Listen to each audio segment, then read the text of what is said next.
All right.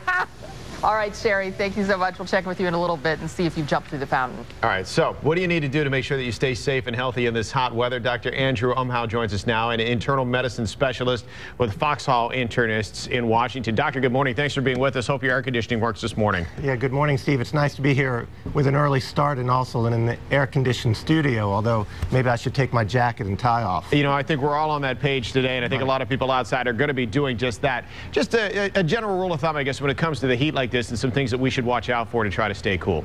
Well, I think of heat illness as a spectrum. You go up from the heat exhaustion all the way up to heat stroke. Heat exhaustion, you need to be smart. Heat stroke is an emergency. You need to call 911 and get to the hospital.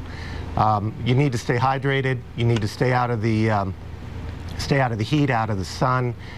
Stay well hydrated, as I mentioned. Wear loose clothing, light clothing, and not be like those reenactors during the Civil War wearing all that hot wool uniform. Yeah, fortunately we can say when we were out there yesterday, a lot of them were taking breaks as often as they could to get a break from all that hot clothing, which is a key. You mentioned the heat exhaustion and the heat stroke and the differences between the two. Could you just let our viewers know some of the symptoms that maybe they want to be aware of, whether for one or the other? Sure. As you start off with the heat exhaustion, the body's core temperature gets above the 98.6.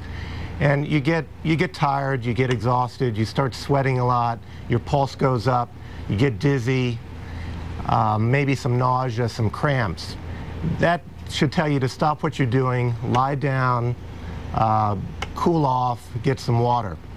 It's a far different thing when you get to the real severe, over 105 degrees on the core temperature. You can actually get pretty delirious, get really confused, go into a coma even. You stop sweating, you turn, your skin turns red, dry. It's pretty scary. That's when you need to call 911.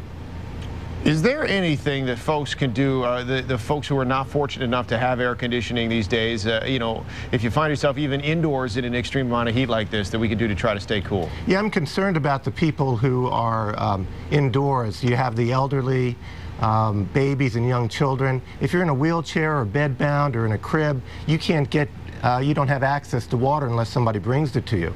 If your air conditioner goes out or you don't have it, you need some help. The fans just blow around hot air after a certain temperature.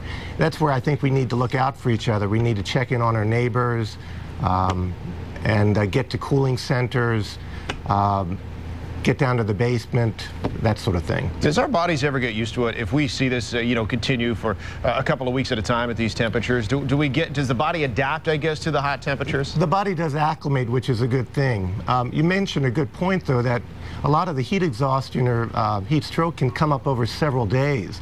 So when we have this prolonged wave of heat, it can be a very gradual thing, develop that heat exhaustion, and I think we often don't think about it that way. Well, it's a great thing to look for and some great warnings and advice on your part. I hope that you're not too busy with folks that come in to visit because of these conditions. We hope everybody stays safe out there. Thank you, Steve. Dr. Umhau, thanks for being with us this morning. Sarah? All right, in other news, NFL owners have agreed to a new tentative collective bargaining deal.